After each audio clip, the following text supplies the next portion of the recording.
South India shopping మాల్లో block buster ఆషాఢం #1 kilo sale.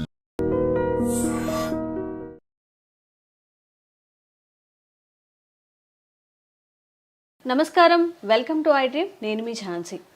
నరాల బలహీనతతో చాలామంది బాధపడుతుంటారు. అసలు ఈ నరాల బలహీనత ఎందుకు వస్తుంది, ఎవరెవరిలో వస్తుంది, వచ్చినప్పుడు తీసుకోవాల్సిన జాగ్రత్తలు ఏంటి, ఈ విషయాలన్నీ తెలుసుకుందాం.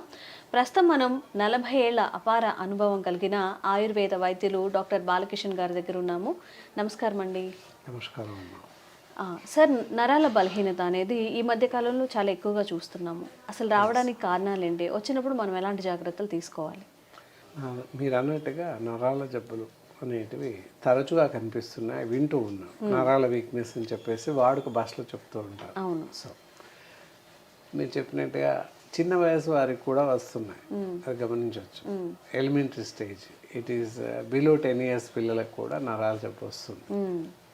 కారణాలు ఏంటి, తర్వాత దానికి కానీ ఎలాంటి జాగ్రత్తలు తీసుకోవాలి రాకుండా అడ్వాన్స్గా అనేది కూడా చూడాలి. ఫస్ట్ కారణాల వైపు వెళ్దాం. కారణాల వైపు వెళ్ళినట్లయితే మనకి ఆహారం, పుష్టికరమైనటువంటి ఆహారం తీసుకోవట్లేదు ఫస్ట్. అండ్ ఇంత పూర్వకాలంలో చిన్నపిల్లలకి పుట్టిన మరుక్షణం, శిశువు జన్మించిన మరుక్షణం నుంచి తలకి నూనె పెట్టేవాళ్ళు.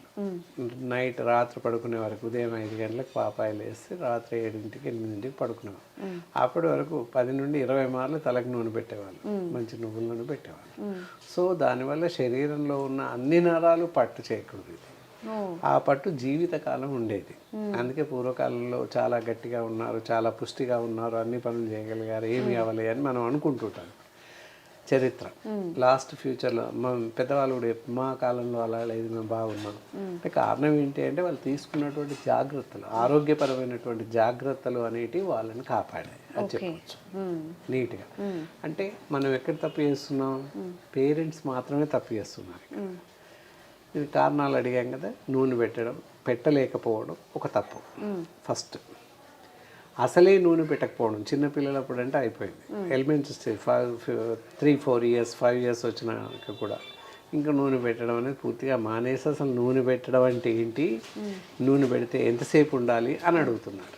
విచిత్రంగా అడుగుతున్నారు. అసలు నూనె అంటే ఏంటి అని అడిగే పరిస్థితి కూడా వచ్చింది ఈ మధ్యకాలంలో. కాబట్టి అలాంటి పరిస్థితి రావద్దు, తలెత్తొద్దు అంటే చిన్నపిల్లలకి ఎప్పటిలా ఒక 20 సార్లు నూనె పెడుతూ ఉండాలి.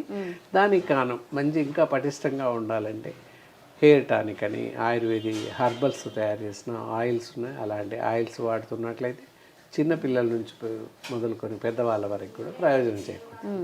సో ఇంకా ముందుకు వెళ్తే ఇంకేం కారణాలు ఉన్నాయి నరాల జబ్బులు రావడానికి అని చూస్తే దానికి కూడా తల్లిదండ్రులే కారణం అని చెప్పాలి. ఏంటంటే రోజుల పిల్లలు ఏడుస్తూ ఉంటారు. పిల్లలు ఏడుస్తూ ఉంటారు. ఏడుస్తూ ఉంటే ఇలా మొబైల్ తీసుకొని ఆన్ చేసి ఏదో మ్యూజిక్ పెట్టేసి శిశువు తల పక్కన పెట్టేస్తున్నారు. సో ఏదో మ్యూజిక్ వచ్చేసి పిల్లోడు ఏడుపు ఆపేస్తున్నాడు. అంతేకాని దీనివల్ల ఎలాంటి నష్టం ఉంది, మొబైల్ వల్ల ఎంత నష్టం చేకూరుతుంది అని ఆలోచన లేకపోయింది.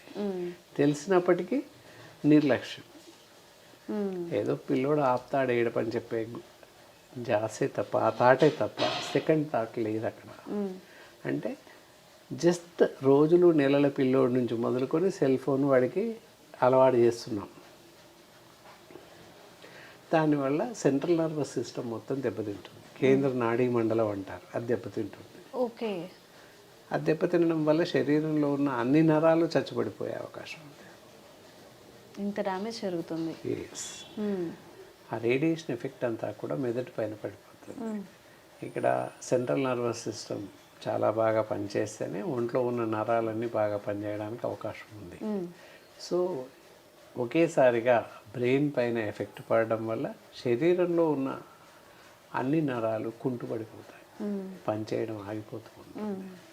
సో అది ప్రధాన కారణం. అక్కడికే ఆపకుండా వల్ల పిల్లలకి ఏడ్చినా లేకపోతే ఒక స్థాయి వచ్చాక తినకపోయినా ఏదైనా కూడా ఫోన్ అక్కడ పెట్టేసి ఏ ప్రోగ్రాము, ఏ కార్టూన్ ఫిల్మ్ పెట్టి ఇక్కడ కూర్చోబెట్టి లేదా పడుకోబెట్టి అది చూపిస్తూ తినిపిస్తుంటారు. సో దానివల్ల ఐస్ పైన ఎఫెక్ట్ పడుతుంది. ఇది ఈ విధంగా ఫోన్స్ని అగమ్యగోచరంగా అస్తవ్యస్తంగా వాడుతున్నారు. సో అది ఎంత మాత్రం సమంజసం కాదు. దానివల్ల పిల్లల యొక్క భవిష్యత్తు పూర్తి అంధకారమయంగా తల్లిదండ్రులే చేస్తున్నారని చెప్పచ్చు. కాబట్టి ఇకనైనా ఇప్పుడు ఈ కార్యక్రమం చూశాకైనా ఫాదర్ అండ్ మదర్స్ మిమ్మల్ని క్రిటిసైజ్ చేయడం అని కాదు, కానీ ఈ జాగ్రత్తలు తీసుకోవడం వల్ల భవిష్యత్తులో ఎదుగుతున్నటువంటి మనుషులకి ఇప్పటి శిశువులే రేపటి పౌరులు అని చెప్తాం. చిన్నపిల్లలే పెద్దవాళ్ళు, పెద్దవాళ్ళే పౌరులు. సో కాబట్టి ఈ జాగ్రత్తలు తీసుకున్నట్లయితే వాళ్లకు మరింత మంచి జీవితాన్ని ఇచ్చిన వాళ్ళు అవుతారు. కాబట్టి ఈ గమనికను ఆలకించి అవలంబించే ప్రయత్నం చేయండి. ఓకే, ఇలా ఈ విధంగా నరాల జబ్బులు వస్తాయని చెప్పచ్చు ప్రాథమికంగా. ఇకపోతే మరి మనం చేసే ఇంకా దురలవాట్లు ఏమున్నాయి, మనం ఇంకా దేని వల్ల ఏ కారణాల వల్ల వస్తాయి అని చెప్పు. అతి ఎక్కువగా బరువులు ఎత్తడం, లేదా గబగబా మెట్లు దిగడం, వెళ్ళడం, ఎక్కడం, ఇలాంటి పరిగెట్టడం, అంటే అష్టవంకర్లుగా వెళ్ళడం, లేకపోతే ఇది చేయడం. తర్వాత దాంతోపాటుగా అసంబద్ధమైన ఆహారం తీసుకోవడం, ఏమాత్రం పుష్టికరమైన ఆహారం తీసుకోలేకపోవడం. ఓకే, ఎస్, ఏదో ఒకలాగా ఆహారం తినేయడం అంతే. అసంబద్ధమైన ఆహారం, తినకూడని ఆహారం తీసుకోవడం జరుగుతుంది. ఎంతసేపు పిజ్జాలు, బర్గర్లు, కేకులు, బేకరీ ఐటమ్స్, ఫాస్ట్ ఫుడ్ సెంటర్లో లభించేటటువంటి ఆహారం, నూడిల్స్ అవ్వచ్చు, ఫాస్ట్ ఫుడ్ సెంటర్లో రైస్, ఎవ్రీథింగ్ ఈజ్ దేర్. ఇవన్నీ తినడం విషం అనే చెప్పాలి తప్పనిసరిగా. విరుద్ధాహారం విషం అనే చెప్పచ్చు. ఫాస్ట్ ఫుడ్ సెంటర్లో లభించేటటువంటి నూడిల్స్ కానీ రైస్ వగైరా వగైరా తీసుకోవడం వల్ల క్యాన్సర్ మాత్రమే వస్తుంది. అందువల్ల దాంతోపాటుగా మెదడ్ అంటే సెంట్రల్ నర్వస్ సిస్టమ్ దెబ్బతినడానికి కూడా అవకాశాలు ఎక్కువగా ఉన్నాయి. కాబట్టి బయట ఆహారం తీసుకోకపోవడం శ్రేయస్కరం అని చెప్పచ్చు. డాక్టర్ గారు, ఆహారం గురించి మనం మాట్లాడుకుంటున్నాం కాబట్టి ఈ జంక్ ఫుడ్ తినకూడదని మీరు చెప్తున్నారు, bakery items.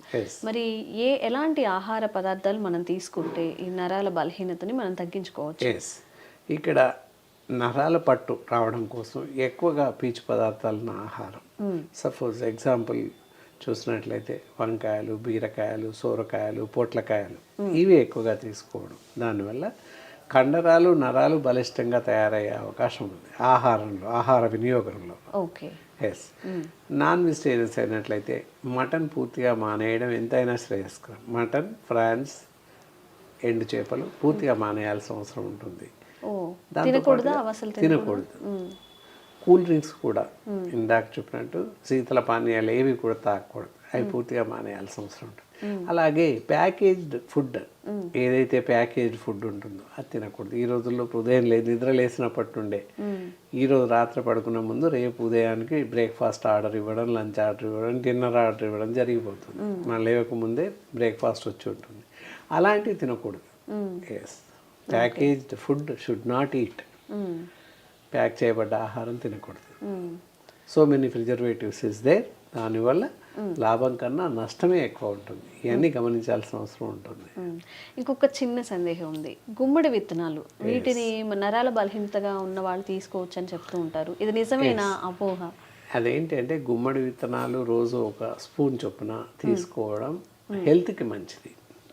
Not for nerves, కళ్ళకు చాలా మంచిది, ఐస్కి చాలా బాగా పనిచేస్తుంది, నరాలకు కాదు. ఓకే, హెల్త్ పరంగా బాగుంటుంది, కానీ నరాల కోసం కాదు, కళ్ళకు పనిచేస్తాయి. నేత్రాలు బాగా పనిచేయడానికి పనిచేస్తాయి.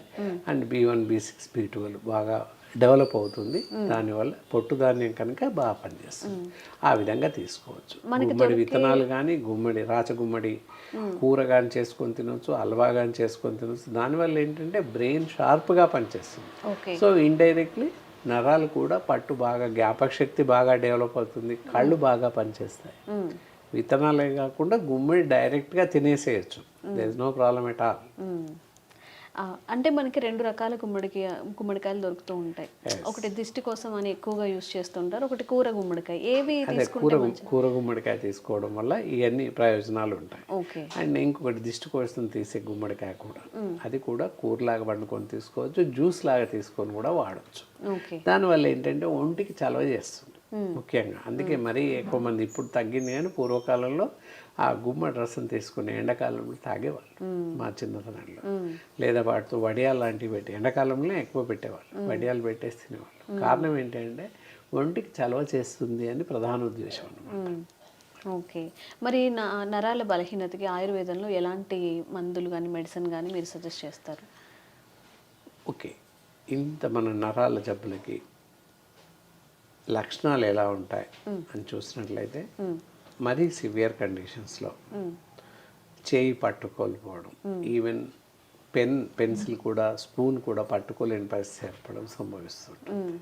ఎందుకు ఏర్పడుతుంది అన్నట్లయితే ఎంతసేపు ఎక్కువసేపు మనం ఫోన్స్ వాడుతూ ఉన్నాం, గేమ్స్. ఇప్పుడు పిల్లలకి ఒక ఫోన్ కొనిస్తున్నాం మన స్టేటస్ కోసం, పిల్లలకు కూడా ఫోన్ కొనిచ్చేసాం. ఇలా పట్టేసి ఎంతసేపు ఇలా వేళ్ళతో ఇలా అంటూ ఉంటారు, ఇలా ఇలా ఇలా అనడం వల్ల ఫింగర్స్ చచ్చుపడిపోతాయి. కారణం ఏంటి అంటే విల్లైస్ ఉంటాయి, రక్త కేశనాళికలు. ఇక్కడ పైన కనబడేటి వెయిన్స్ ఇవి. సో ఇక్కడి వరకు వెళ్ళాక కనబడతలేవు వెయిన్స్, ఎడిపోయాయి. కాలి చివరి వేళ్ళ నుంచి చేతి చివరి వేళ్ళ వరకు కూడా రక్త ప్రసరణ జరుగుతుంది. శరీరంలో ప్రతి భాగంలో రక్తం ఉంటుంది. ఎక్కడ మనం గిల్లినా రక్తం వచ్చేస్తుంది, చిరిమినా రక్తం వచ్చేస్తుంది. అంటే శరీర అన్ని భాగాల్లోకి రక్త ప్రసరణ జరుగుతుంది. ఎలా జరుగుతుంది? ఇక్కడ నుంచి పోయాక రక్తనాళాలు విడిగా వెళ్ళిపోయి సబ్ బ్రాంచెస్ అయిపోయి విల్లైస్ లాగా, దాన్ని రక్త కేశనాళికలు అంటారు. రక్తనాళాలు అంటే నరాలు, రక్త కేశనాళికలు అంటే విల్లైస్. అవి వెంట్రుక మాదిరిగా ఉంటాయి, అంత సన్నగా చిట్లి రక్తాన్ని అందిస్తుంటాయి. అవి చచ్చుబడిపోతుంటాయి, ఫింగర్ చివర్లో ఉంటాయి, టిప్స్లో. సో అందువల్ల మనం ఇలా రేడియేషన్ వల్ల ఈ వేలు చచ్చుబడిపోయే అవకాశం ఉంది. కాబట్టి పిల్లలకి దయచేసి ఫోన్ ఇవ్వకండి, దానివల్ల అత్యంత ప్రమాదం. మీరు కూడా చాలా జాగ్రత్తగా వాడండి. ఫోన్లో గేమ్స్ ఆడకుండా ఫోన్లో మాట్లాడండి, అంతే తప్ప. ఫోన్ వాడడం కూడా ఈచ్ అండ్ ఎవ్రీ పర్సన్, ఏ మనిషి అయినా కూడా పర్ డే టోటల్ దినంలో 20 నిమిషాలకు మించి ఫోన్ వాడకూడదు. అవుట్ గోయింగ్ అవ్వచ్చు, ఇన్కమింగ్ ఏదైనా అవ్వచ్చు, 20 నిమిషాలు దాటకుండా వాడాలి ఫోన్, అంతకు మించి వాడకూడదు. అది బెస్ట్ ఆర్డర్ అన్నమాట. ఇవి మనం చేయాల్సినటువంటి జాగ్రత్తలు. ఈ విధంగా ప్రికాషన్స్ తీసుకుంటే మనం కొంతవరకు మనని మనం ప్రొవోక్ చేసుకొని బాగుపడవచ్చు. నరాల జబ్బులు రాకుండా కాపాడుకోవచ్చు. ఓకే. ఒకవేళ వచ్చాక ఇందాక చెప్పినట్లు నడుస్తూ తూలి పడిపోవడం, తిమ్మిర్లు ఎక్కువగా వచ్చి నడవలేకపోవడం, ఇలాంటివన్నీ కూడా న్యూరలాజికల్ డిజార్డర్సే. దానివల్ల కొన్ని సందర్భాల్లో ఫేస్ ఇలా ఊగిపోతూ రావడం, మాట తడబడుతూ రావడం, ఇవన్నీ కూడా న్యూరలాజికల్ డిజార్డర్సే. రకరకాలుగా ఉంటాయి. కళ్ళు రెప్ప ఊరికే పడిపోవడం, ఇవన్నీ కూడా న్యూరలాజికల్ డిజార్డర్స్. మాట తడబాటుగా రావడం, తత్తరపాటుగా రావడం, ఇవన్నీ ప్రతిదీ కూడా ఇవన్నీ కూడా న్యూరలాజికల్ డిజార్డర్స్, డిఫరెంట్ వేస్ అనమాట. పెరాలిసిస్ మరీ భారీగా చూసినట్లయితే పెరాలిసిస్ అందరికీ తెలుసు, పక్షవాతం. సో ఇది కూడా నరాల జబ్బే. ఇవన్నీ ఎందుకు వస్తాయి? ఇంకో కారణం ఉంది. ఇవన్నీ రావడానికి స్థూలకాయం, బీపీ, హైపర్ టెన్షన్, బీపీ, ఇది కూడా ప్రధాన కారణమే. ఏంటి? బీపీ, రక్తపోటు అధికంగా ఉన్న పరిస్థితుల్లో స్ట్రోక్ వచ్చే అవకాశం ఉంది. బ్రెయిన్ స్ట్రోక్ అంటారు దాన్ని. హై బీపీ ఉన్నట్లయితే, రక్తపోటు అధికంగా ఉన్నట్లయితే బ్రెయిన్ స్ట్రోక్ రావడానికి అవకాశం ఉంది. బ్రెయిన్ స్ట్రోక్ మీన్స్ బ్రెయిన్లో ఉన్న నరాలలో, వెంట్రికల్స్లో రక్తం గడ్డగట్టకపోవడం లేదా రక్తనాళాలు చిట్లిపోవడం, ఈ 2 సందర్భాల్లోనూ పెరాలిసిస్ స్ట్రోక్ రావడానికి అవకాశం ఉంది. కాళ్ళు చేతులు చచ్చుబడిపోవడం, నడవలేకపోవడం, కదపలేకపోవడం, అలాంటి సందర్భాలని ఫేషియల్ పెరాలిసిస్, మూతి వంకరగా పోవడం, మాట రాకపోవడం, ఇవి జరుగుతూ ఉంటాయి. ఇది అత్యధికంగా ఎక్కువ సంభవించిన పరిస్థితుల్లో కనిపిస్తుంది. ఇవన్నీ కూడా న్యూరలాజికల్ డిజార్డర్స్ కిందనే ట్రీట్ అవుతాయి, ప్రతిదీ కూడా. కాబట్టి జాగ్రత్తగా ఉండాల్సిన అవసరం ఉంటుంది. బరువు ఎక్కువ పెరగకుండా చూడాలి. మంచి ఆహారం, ఇందాక చెప్పినటువంటి సమతుల ఆహారం తీసుకోవాలి. మనం అలా చేస్తూ ఉంటే కొంతవరకు మనల్ని కాపాడుకోవచ్చు. ఒకవేళ ఇందాక చెప్పిన పెరాలిసిస్ కానీ ఇతర న్యూరలాజికల్ డిజార్డర్స్, తిమ్మిర్లు బాగా వస్తున్నాయి, కొద్దిసేపు కూర్చోగానే తిమ్మిర్లు వస్తున్నాయి, చేయి కదపలేకపోతున్నాం, చేయి లేకపోతున్నాం, పట్టు సరిగా ఉండట్లేదు, ఇనిషియల్గా మనకు అలాంటి లక్షణాలు కనిపించినప్పుడు వెంటనే బెటర్ డాక్టర్ని కలవడం, అలాంటి ఎక్స్పర్ట్ డాక్టర్స్ని కలిసినట్లయితే మంచి సలహాలు, సజెషన్స్ ఇవ్వడానికి అవకాశం ఉంది. ఓకే డాక్టర్ గారు, అయితే ఈ నరాల బలహీనత ఉన్నవాళ్ళు ఆయుర్వేద పరంగా ఎలాంటి మెడిసిన్ వాడితే మంచిది అంటారు? ఎవరైతే ఈ నరాల జబ్బుతో బాధపడుతుంటారో వాళ్ళకి ఆయుర్వేదంలో అద్భుతమైనటువంటి వైద్య చికిత్సా పద్ధతులు 3 వే ఆఫ్ ట్రీట్మెంట్ అంటారు. నరాలు చచ్చుబడిపోవడం వాటికి చెప్పకనే చెప్పొచ్చు. మనం అంతా పైన ఆయిల్ గురించి చెప్తూ వచ్చాం. తలకు ఆయిల్ పట్టిస్తూ ఒళ్ళంతా కూడా ఆయిల్ పట్టించాలి. ఆర్థోఫెన్ ఆయిల్ ఉంటుంది, అది పట్టించవచ్చు. లేదా అశ్వగంధాది తైలం ఉంటుంది, అది పట్టించవచ్చు. ఇకపోతే ఐశ్వరెక్స్ మెడిసిన్ అని ఉంటుంది, అది వరుసన ఉదయం సాయంత్రం పాలతో కలిపి లేదా నీళ్ళతో కలిపి రోజు కషాయంలా చేసుకుని తాగుతూ ఉన్నట్లయితే నరాలు చచ్చుబడిపోవడం తగ్గుతూ ఉంటుంది. దాంతోపాటుగా నర్విటోన్ ట్యాబ్లెట్స్ ఉంటాయి, ఉదయం 2 సాయంత్రం 2 మాత్రలు వేస్తూ వెళ్తే కూడా తగ్గుతుంది. ఎవరైనా అవసరమైతే మా డాక్టర్స్ని సంప్రదించి మాత్రమే వాడాల్సిన అవసరం ఉంటుంది. అలా చేస్తే తప్పనిసరిగా ఏ స్టేజ్లో ఉన్నా, ఈవెందో పక్షవాతం బ్రెయిన్ స్ట్రోక్ వచ్చిన వాళ్ళకి కూడా తగ్గిపోయి నయమయ్యే అవకాశం ఉంది.